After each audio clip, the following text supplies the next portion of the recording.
Bismillahirrahmanirrahim. Assalamualaikum warahmatullahi wabarakatuh. Baik, anak-anak beritahu 5. Apa khabar semua? Sihat? Alhamdulillah. Baik, untuk hari ini kita akan teruskan pembelajaran kita. Kita akan sambung tajuk pada minggu lepas, iaitu berkenaan dengan tayamum.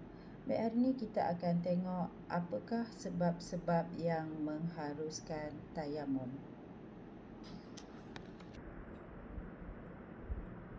Kita tengok sebab yang pertama. Apa dia sebab yang pertama? Tiada air setelah berusaha mencarinya. Yang kedua, ada air tetapi hanya mencukupi keperluan diri dan ternakan.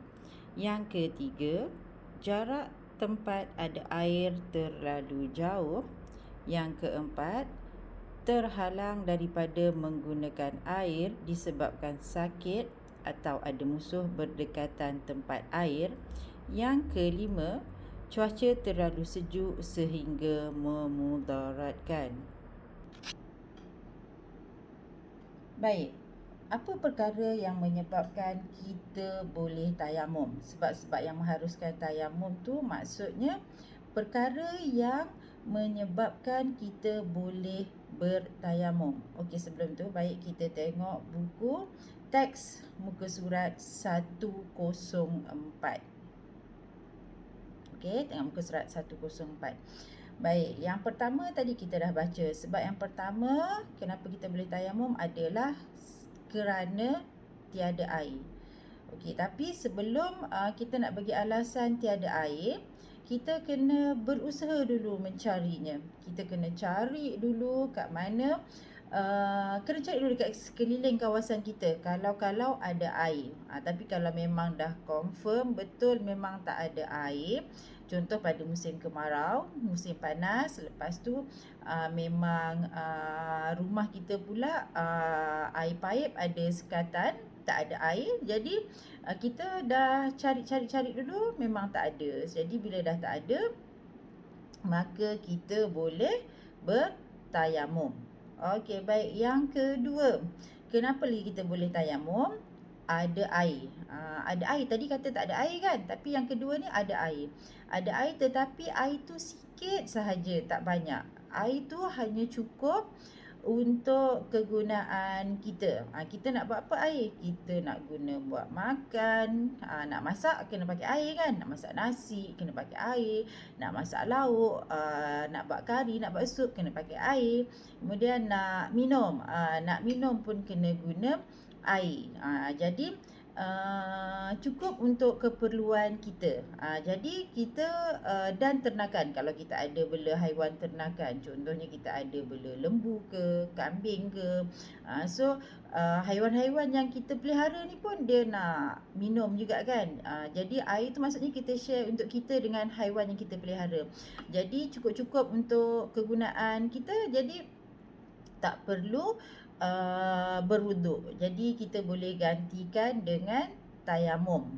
Baik, seterusnya yang ketiga, ada air. Kita tahu dekat satu tempat lain tu ada air, tapi jarak nak pergi kat tempat tu terlalu jauh. Kita kena jauh sangat kan. Kat tempat kita tak ada, tapi kat tempat lain ada. Contohnya macam kita duduk kat Sungai Jai, tiba-tiba ada air dekat Seremban. Jadi kita nak pergi ke Seremban tu jauh kan, nak kena naik kenderaan, nak kena pergi ke sana. Lepas tu nanti dah pergi sampai sana, nak kena cari tempat pula nak solat kan. Jadi dia macam agak menyukarkan kita. Jadi yang itu kita juga boleh bertayamum.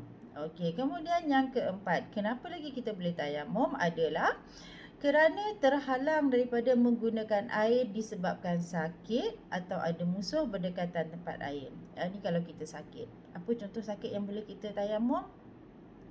Apabila doktor mengatakan bahawa anggota tubuh badan kita tak boleh kena air. Bukan kita pandai-pandai je. Kita kata, oh ni tak boleh kena air. Tangan luka sikit je. Kena pisau. Ataupun kaki luka sikit sebab terjatuh. Kita pun cakap, ni tak boleh kena air. Ni kena tayamum. Bukan. Bukan luka yang macam tu. Ni luka yang memang doktor dah bagi tahu bahawa kalau kena air akan memudaratkan. Contohnya orang yang kena simen pada kaki dia atau tangan dia kena simen, dia ada disebabkan oleh patah kaki, patah tangan, jadi doktor simen.